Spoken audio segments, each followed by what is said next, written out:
The longer side of the L, which is end-on to us, includes the library, workspace for the library staff, 4 seminar rooms, the students' lounge, the bindery, and the printing shop. The shorter side, facing us, houses the administrative offices. The faculty also have their offices in this section of the building. I am Dr. Cameron, the Dean of the School of Library and Information Science, and I would like to welcome you to the Library School.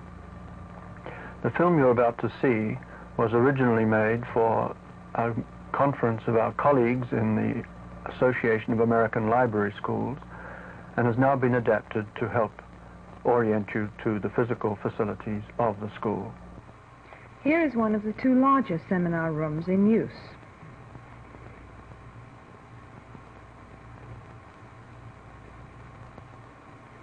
A class in 511, which is concerned with professional theory and methods, is meeting here with Professor Fife. A student's contribution to the discussion holds the attention of the team, who together with Miss Fife sit facing the class. The team has been responsible for presenting research material on the topic being discussed. And here is a class meeting in one of the 2 smaller seminar rooms.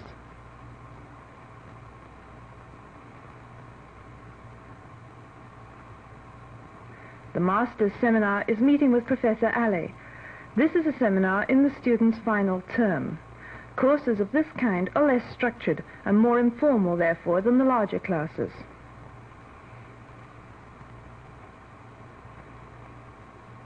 Now meet some more of the teaching faculty.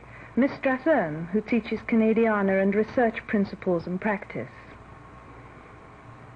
Mr. Hatimsky is responsible for Linguistics and Slavic Studies. And Miss Fife, whom you saw earlier, teaches the Humanities section of 511. Mr. Broderick is concerned with library administration and with research principles and practices in the social sciences. Miss Ketchum teaches serials in 542. Mr. Pendrell is responsible for science and technology in the 510 series, and also for the general introduction to the use of computers in libraries. Miss White is concerned with the teaching of reference work. She has a background in special library work. This is Peter Scott, Administrative Officer, discussing a project with the Secretary to the Dean, Miss Ishbel McGregor, who is in charge of the office supporting staff. Just inside the student's entrance to the building are individual pigeonholes for each student. The library has been set up partly on demonstration lines. Different types of shelving and carrels have been acquired so that students can obtain a first-hand knowledge of the advantages and disadvantages of various designs.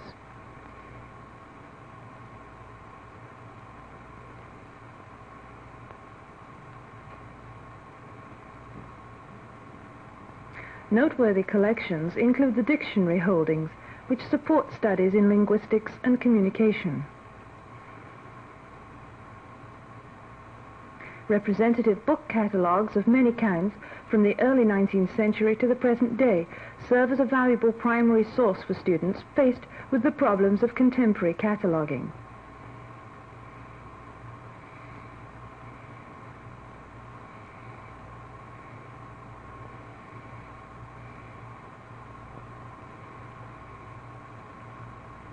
Miss Jenny Cheng, our Chief Librarian.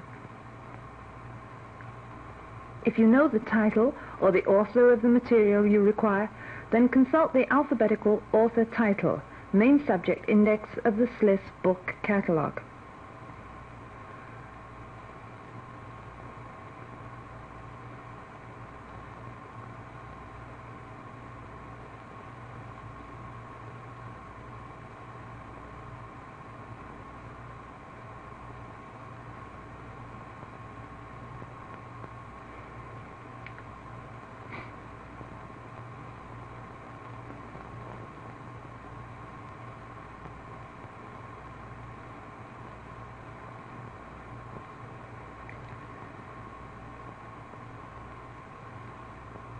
If you don't have a particular work in mind, but would like to find materials on a certain subject, consult first the SLIS book catalogue, which is an alphabetical subject catalogue.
If you're not sure of the main subjects, you can consult the SLIS Quick Index of secondary subject headings.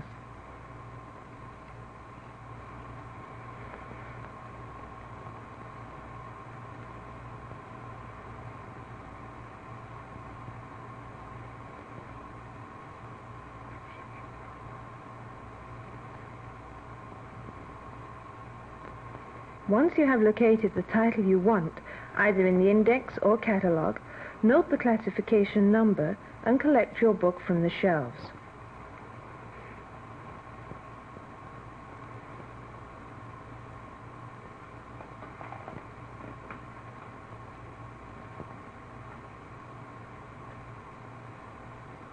The library circulation system was originally intended for experimental purposes.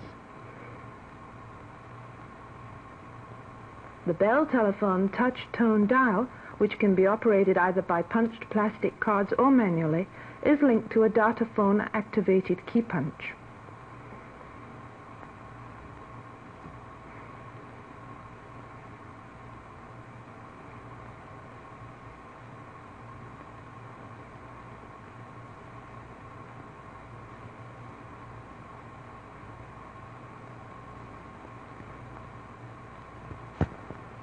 An integral part of the library is the special collection, very proud of its early editions of Dr. Johnson's dictionary, part of the collection of various types of early dictionaries.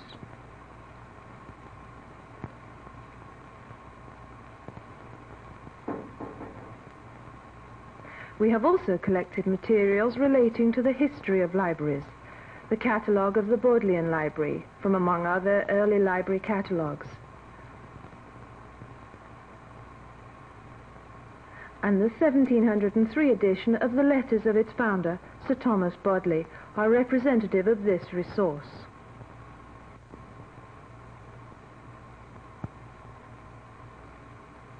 Paper mill documents and other sources are used for bibliographical research. Illuminated manuscripts, incunabula, and an ancient Chinese encyclopedia have been collected as samples. The library is supported by its own technical services department. Plenty of typewriters are available for students' use in the typing room, which also houses the key, punch, and computer console.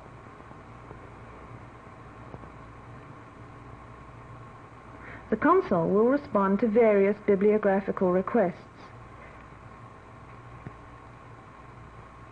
Here, it is printing out a short subject bibliography of SLIS library holdings. This feature will be the subject of future experimentation. Audiovisual resources are fast becoming a part of libraries everywhere.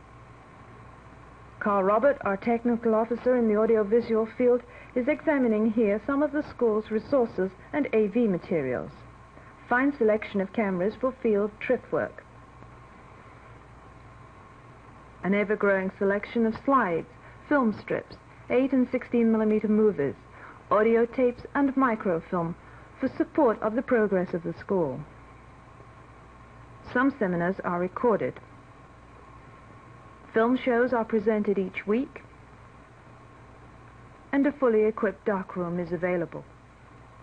In the school's print shop, students can see some of the basic elements of book production, and under Mr. Tom Rush, it does a very important job in serving the school's needs. A student operating a linotype machine, an old hand printing press, and a modern fast operating automatic press.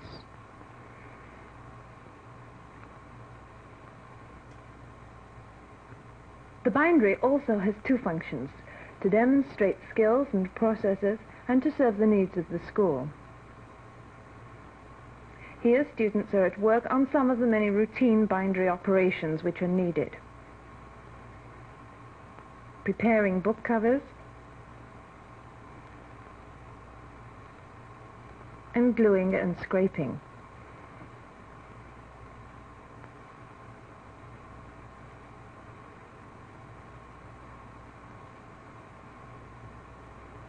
Mr. Vernon Estick, the school's binder, at work on a piece of restorative binding.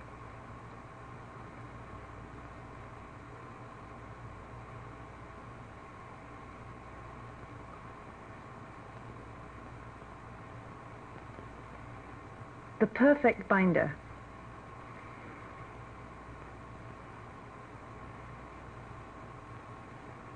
And the guillotine.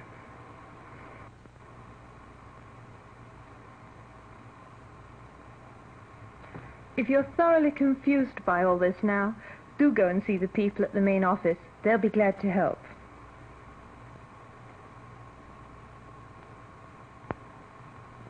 We hope you'll be able to adjust to the pace of SLIS.